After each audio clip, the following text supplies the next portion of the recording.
Losing is a lesson, not a label. It's easy to fall into the trap of defining yourself by your failures. When you fall short, when you don't win, when you miss the mark, the world wants to slap a label on you: loser, failure, not good enough. But those labels are lies. They don't tell the full story. They only capture a moment in time, not the journey you're on.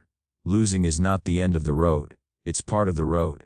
In fact, it's the most important part, because when you lose, you gain something more valuable than any trophy, any praise, or any applause. You gain knowledge. You gain insight. You gain the kind of wisdom that only pain can teach. Losing reveals the truth. It shows you where you're weak, where you're inconsistent, where your mindset slips under pressure. It unmasks the areas you've ignored. And that truth, while uncomfortable, is the foundation of growth. You don't learn from everything going right. You learn when things fall apart, when your back hits the wall, when you're forced to confront your own limits. That's the difference between people who grow and people who quit. Those who quit see losing as a label. They think it says something permanent about who they are. But those who grow see it for what it really is: a signpost, a checkpoint, a temporary status that can be changed with effort, time, and willpower. Think about the greatest champions in the world. They've lost not once, not twice. They've lost again and again. But you don't remember them for their losses. You remember them for what they did after, because they didn't wear their defeats like shackles. They wore them like armor. They didn't let losing define them. They let it refine them. They took every fall and turned it into fuel. They didn't hide from their failures. They studied them. They broke them down. They dissected every mistake. Why? Because they understood that losing is not weakness. It's feedback. And feedback, if used correctly, is one of the most powerful tools on earth. So when you lose, and you will, don't shrink. Don't retreat into self-doubt or shame. Don't let that loss sink into your identity. Instead, face it. Own it. Let it teach you. Let it build you. Because every time you get knocked down and stand back up, you're rewriting the story. You're showing the world, and more importantly yourself, that you're not defined by moments. You're defined by movement, by the direction you're headed, by the fact that no matter what's behind you, you still have the strength to push forward. Losing is not a sentence. It's not a scarlet letter. It's a spark, if you let it be. A spark that can ignite discipline, hunger, focus, and resilience. So lose often. But never let it label you. Let it lead you. Because losing, when embraced with the right mindset, is not failure. It's formation. Every defeat reveals a weakness worth strengthening. It sounds simple, but it's one of the most powerful truths you'll ever face in your journey toward greatness. When you lose, whether it's in the gym, in business, on the field, or in life, it stings, it burns. It forces you to look at yourself in the mirror and confront something you'd rather ignore: your imperfections. But within that pain lies an opportunity. Losing doesn't just hurt your pride. It opens your eyes. It reveals where you're vulnerable, where you're unprepared, where you're not yet the person you thought you were. And that is exactly why it's so valuable. Think about it: when you win, you feel good. You celebrate, you bask in the moment, and you often overlook the small cracks that are still there. Winning hides things. It glosses over the weaknesses and makes you believe that everything is working perfectly. But when you lose, nothing is hidden anymore. The truth comes to the surface, raw and unfiltered. You see the missed reps, the skipped routines, the lack of preparation, the mental hesitation. And that truth, while painful, is a gift. Because now you know where the real work needs to begin. This is the difference between those who grow and those who stay stuck. Most people fear failure so much that they avoid it at all costs. They see losing as proof that they're not good enough. But the strong, the relentless, they look at defeat as feedback. They don't cry about the loss. They study it. They don't run from the discomfort. They walk straight into it and ask, what can I learn here? Where can I improve? What must change? The greats in every arena have mastered this mindset.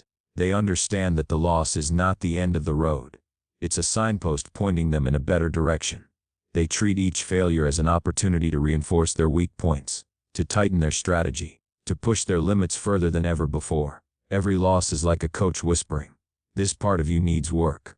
And if you listen, if you really pay attention and respond, you will come back stronger, sharper, more dangerous than before. So don't fear defeat. Don't hide from your losses. Embrace into them. Analyze them. Let them humble you, but never let them break you. Every time you lose, something inside you gets revealed. Maybe it's a gap in your skill. Maybe it's a flaw in your mindset. Maybe it's a lack of consistency. Whatever it is, it's now in the light, and you can do something about it. That's how champions are made. Not by winning all the time, but by using every defeat to become something greater. Every weakness you face and strengthen today becomes the foundation of your power tomorrow. Losing doesn't mean you're broken. It means you've found the next part of you that needs to be built. Greatness is not born from perfection. It's forged in failure. Every champion, every record breaker, every icon you admire has stood where you're standing face to face with loss, doubt, and pain. They've failed. They've fallen. They've been counted out, dismissed, overlooked. But what made them different wasn't their talent. It was their response. Greatness is not about always winning. It's about losing so many times that the world expects you to quit and then you don't. It's about showing up the day after defeat with more hunger, more fire, and more focus than ever before. When you think about success, you picture glory. The trophies, the applause, the top spot. But behind every glorious moment, there's 1,000 quiet losses. Missed shots, failed attempts, early mornings where nothing clicks, nights where you doubt your purpose. And in those moments, the ones no one claps for, that's where greatness is born. 'Cause every time you lose, life is offering you a decision: let this break you, or let this build you. Losing is a mirror. It reflects who you are under pressure. It shows what you're made of when everything falls apart. And most people run from it. Most people would rather protect their pride than risk loss. But the great ones, they lean in. They understand that if you're not losing, you're not challenging yourself, you're not reaching high enough. You're playing it safe. And greatness doesn't live in safety. It lives in the uncomfortable. It lives in the arena, where you get knocked down in front of everyone, and still rise like you never fell. You see, the pain of losing is temporary, but the power you gain from enduring it lasts forever. That power is not just in your body, it's in your mind. It's the confidence that says, I've been through worse. I've lost before, and I came back stronger. That mindset is unbreakable. That's the kind of strength you can't fake. It has to be earned, the hard way. So if you're losing right now, if nothing seems to be going your way, good. That means you're in the middle of your training. You're being carved into someone who can't be stopped. Every failure is pressure shaping your foundation. Every defeat is a storm making your roots stronger. You are not falling behind. You are being prepared. Remember this: the world will see the win, but you will remember the losses. And those are what truly matter. Because the losses made you. The losses taught you. And in the end, the losses are what forged your greatness. The fear of losing is worse than losing itself. It paralyzes people before they even begin. It stops dreams from being pursued, goals from being chased, and greatness from ever being realized. Fear convinces you to stay comfortable, to stay safe, to avoid the risk of pain or embarrassment.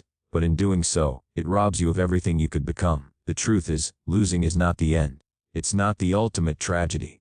The real loss is in never trying. It's in backing down before the battle even begins, because you were too afraid of what might happen if things didn't go perfectly. Most people spend their lives running from failure, avoiding challenge, refusing to take steps outside of their comfort zones. But what they don't realize is that playing it safe is actually the most dangerous game of all. When you let fear dictate your actions, you shrink, you settle, you survive, but you never thrive. You live a half-life, haunted by the what-ifs, the could-have-beens, and the deep, aching regret of knowing you never gave yourself a real shot. Losing hurts. There's no denying that. It stings your pride, shakes your confidence, and sometimes leaves you in the dark. But losing also teaches you. It sharpens you. It builds character in a way that winning never could. When you fall flat on your face and get back up, that's power. That's strength. That's real. Because you've proven that your spirit isn't breakable. And the only way to know that, to really understand what you're capable of, is to face failure head on, and keep moving forward. The fear of losing is based on illusion. It's a mental construct that magnifies the worst-case scenario and convinces you that you're not strong enough to endure it. But you are. You're far more powerful than you think. Every loss you've taken in the past didn't destroy you. It built you. Every rejection, every mistake, every failed attempt shaped you into someone more resilient, more experienced, more focused. Champions don't fear losing. They expect it. Not because they want to lose, but because they understand it's part of the path. They see each loss as a stepping stone, a redirection, a lesson. And that mindset is what separates winners from everyone else. It's not just about skill or talent or physical power. It's about having the mental toughness to say, even if I lose, I'm still moving forward. So if you're afraid of losing, let that be the very reason you step into the arena. Because what's truly terrifying isn't the possibility of failing. It's the reality of never knowing what could have happened if you had just tried. The fear of losing may be strong, but the fire within you has to be stronger. Don't let fear write your story. You weren't born to play small. You were born to rise, even after you fall. Resilience is the real victory. In a world obsessed with outcomes, winning, success, the gold medal, the trophy, people forget that the true measure of a person is not how high they climb, but how often they rise after falling. Losing isn't the end. It's not a full stop. It's a comma, a pause, a redirection, a moment that asks you one question: what now? And your answer to that question is what defines your greatness. You see, it's easy to be strong when you're winning. It's easy to be motivated when everything is going right. But life doesn't work that way. No athlete trains their entire life and goes undefeated. No entrepreneur builds an empire without first facing collapse. No human becomes strong by staying comfortable. Resilience is born in chaos. It's built when your body says, no more, and your mind says, just one more rep. It's built when your plans fall apart and you keep showing up anyway. Resilience isn't flashy. It's not loud. It doesn't look like victory from the outside. It's quietly. It's the early mornings when you don't want to get out of bed but do it anyway. It's failing in front of everyone and coming back the next day stronger. It's pushing through the workouts that feel impossible. It's continuing even when the world counts you out. Resilience doesn't need a spotlight. It creates its own shine over time. When you lose, when you fall, when the weight feels too heavy or the dream feels too far, those are the moments that separate the average from the unstoppable. Most people quit. Most people run. Most people give in the voice that says, maybe this isn't for you. But the few, the rare few, they rise. They get back up. They walk through the fire again and again, not because they're fearless, but because they know what's on the other side is worth it. Every great story has a chapter of loss, and every hero is forged in moments of doubt, pain and failure. But they kept going. They refused to let a setback define their future. They knew resilience isn't something you're born with. It's something you earn, through sweat, through struggle, through silence and suffering. And in the end, the victory wasn't the trophy. It wasn't the applause. The real victory was the transformation, the mental strength, the character forged in failure, the fire that couldn't be put out. Resilience is not just bouncing back, it's bouncing forward. It's using every loss as fuel. It's trusting that every failure is forming a future version of you that is stronger, smarter and more powerful. That's why losing doesn't scare the strong, because they know, true strength is not never falling. True strength is rising every single time. That is resilience, and that is the real victory.